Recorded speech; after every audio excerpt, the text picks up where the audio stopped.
Assalamualaikum warahmatullahi wabarakatuh. Yang kami hormati Ibu Eni Lestari SPD selaku mentor dalam kegiatan orientasi MOOC P3K 2024 di SMP Negeri 1 Lejen.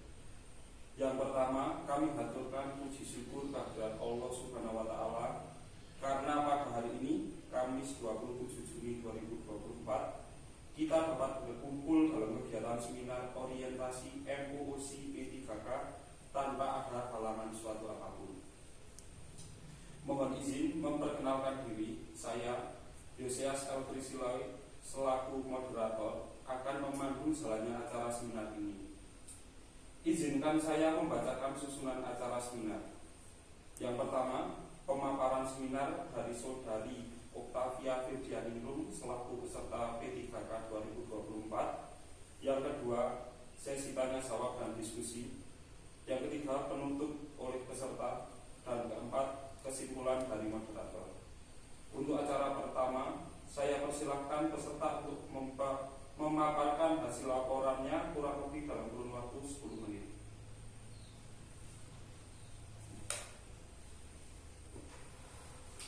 Terima kasih.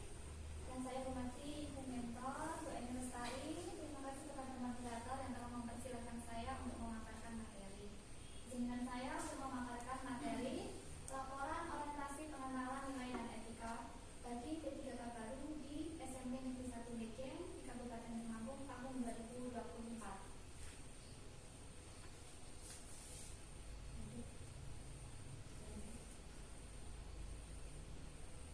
Nah, latar belakang dilaksanakannya orientasi pengenalan nilai dan etika bagi P3K baru ini, yang pertama adalah memenuhi kebutuhan aparatur sipil negara yang berkualitas. Jadi dengan adanya orientasi ini, P3K baru akan dikenalkan pengetahuan dan keterampilan demi dalam menyelenggarakan pemerintahan dan juga membangun pembangunan nasional. Yang kedua, menyamakan pemahaman tentang peran dan tanggung jawab P3K. Di sini P3K baru itu berasal dari latar belakang yang berbeda dan juga profesi yang berbeda pula. Dengan adanya orientasi ini bisa menyamaratakan pemahaman tentang peran dan tanggung jawabnya P3K baru. Yang ketiga, menanamkan nilai-nilai dasar ASN. Nah, dengan adanya orientasi ini P3K baru ditanamkan nilai-nilai dasar ASN, yaitu yang berakhlak. Yang pertama, berorientasi pelayanan, kemudian akuntabel, kompetensi, loyal, harmoni, adaptif, dan kolaboratif. Kemudian memperkuat kompetensi teknis, tidak hanya pengetahuan, juga kompetensi teknis dibutuhkan untuk bisa menjalankan peran dan tanggung jawabnya P3K baru. Kemudian membangun jejaring kerjasama. Dengan adanya orientasi ini, para peserta P3K baru itu menjadi wadah mereka untuk saling berkenalan, untuk saling berkolaborasi, bagaimana nantinya bekerja sebagai P3K baru sesuai dengan peraturan yang berlaku. Selanjutnya, mempersiapkan P3K untuk melaksanakan tugasnya. Ini sudah pasti dengan adanya orientasi ini untuk mempersiapkan P3K baru melaksanakan tugasnya sesuai dengan fungsi dan perannya. Memenuhi amanat peraturan perundang-undangan. Jadi orientasi P3K baru ini diwajibkan sesuai dengan Permenkad RB nomor 42 tahun 2022. Kemudian juga meningkatkan kualitas pelayanan publik. Jadi ketika orientasi P3K baru ini diharapkan pengetahuan dan keterampilan P3K baru juga bagus, sehingga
Ini kurun waktunya adalah dalam waktu 1 tahun. Selanjutnya. Nah, kegiatan atau tahapan yang saya lakukan yang pertama adalah analisis kebutuhan. Analisis kebutuhan ini saya akan melakukan analisis kurikulum, kemudian analisis kemampuan peserta didik dan juga sumber daya. Yang kedua, pengembangan modul ajar. Saya akan menganalisis tujuan pembelajaran dan juga mempersiapkan laboratorium IPA. Kemudian implementasi modul ajar. Dalam implementasi ini saya mempersiapkan modul ajar dan juga menjadi fasilitator siswa dalam pembelajaran di kelas. Kemudian yang terakhir adalah evaluasi dan revisi. Tentu dari setiap kegiatan dan tahapan pasti ada evaluasi atau penilaian dan juga revisi. Selanjutnya. Nah, output kegiatan dari RHK yang saya kerjakan ini adalah tersusunnya modul ajar dengan pemanfaatan laboratorium IPA dengan menerapkan pembelajaran diferensiasi dalam meningkatkan minat dan juga keterampilan sains siswa.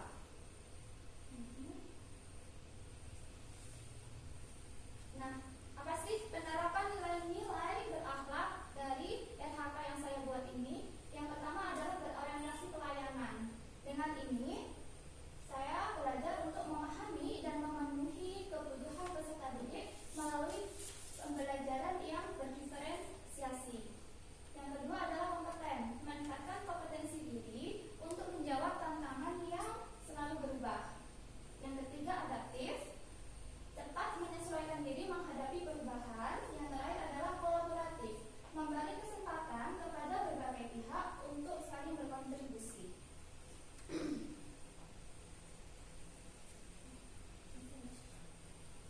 Terima kasih untuk pemaparan hasil laporan saya mengenai orientasi pengenalan nilai dan etika bagi P3K baru. Selanjutnya saya serahkan kepada moderator. Terima kasih kepada peserta yang telah memaparkan materinya. Selanjutnya, sesi tanya jawab. Silakan dari mentor jika ada pertanyaan pada peserta. Dipersilakan, Bapak dan Ibu. Baik, terima kasih untuk kesempatan yang diberikan kepada saya. Sebelumnya saya mengapresiasi tentang pemaparan tadi. Peserta dalam memaparkan materinya tadi sangat jelas, runtuh dan bagus ya. Saya bisa memahami. Kemudian ada satu pertanyaan yang saya sangat tertarik untuk kita diskusikan hari ini. Yang pertama, ini saya tertarik dengan RHK yang Anda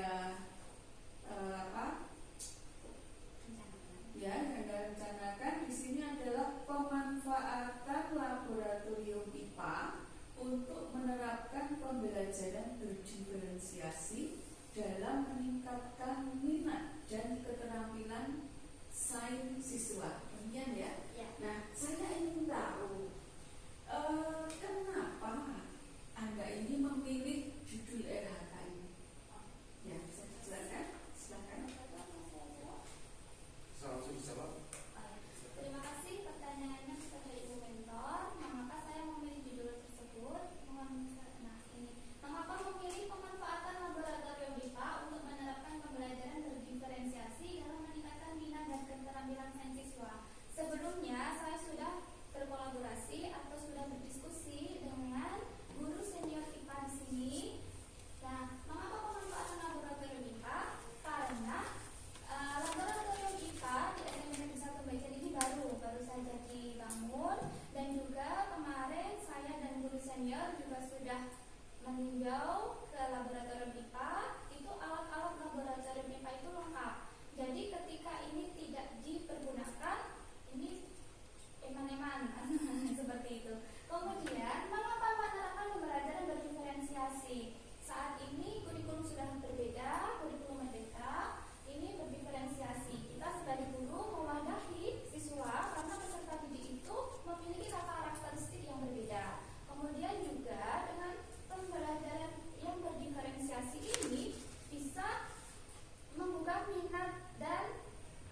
menggugah minat siswa. Ketika siswa itu memiliki minat untuk belajar, maka dia akan memiliki rasa ingin tahu yang besar.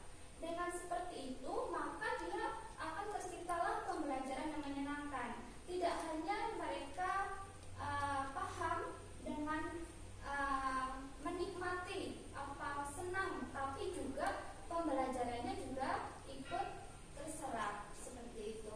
Dan juga mengapa keterampilan sains siswa ini didapat dari elemen di kurikulum Merdeka, bahwa di pembelajaran IPA itu elemen penting itu adalah keterampilan sains siswa, di mana poin pentingnya keterampilan sains siswa ini membentuk siswa yang kritis, kreatif, inovatif, dan juga kolaboratif. Seperti itu, Ibu.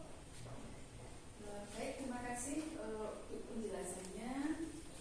Jadi nanti untuk kedepannya Anda sebagai guru P3K bisa, harapan saya bisa tetap berkolaborasi dengan guru senior yang ada di sini, kemudian bisa memanfaatkan sumber daya yang ada di sini. Yang sudah tadi dijelaskan adalah laboratorium IPA-nya baru dengan peralatan yang lengkap. Nah, nanti saya harapkan panjenengan bersama dengan guru senior atau sesama guru IPA ya, dan tidak menutup kemungkinan juga bekerja sama dengan guru-guru yang lain. Intinya memanfaatkan atau memberdayakan laboratorium IPA untuk pembelajaran berdiferensiasi, karena ini pembelajaran berdiferensiasi adalah baru ya untuk siswa ya. Semoga inovasi panjenengan nanti bisa berjalan dengan lancar dan nanti bisa berbagi praktik baik dengan sesama teman P3K maupun kepada kami semua yang sudah lebih dahulu di sini ya. Terima kasih, selamat berjuang, semoga selalu mendapat kesuksesan. Terima kasih. Baik, akhir di acara terakhir peserta telah memaparkan materinya. Selanjutnya tanya jawab juga sudah dilaksanakan. Saya akan membacakan kesimpulan dari pemaparan laporan peserta. Yang pertama, orientasi P3K.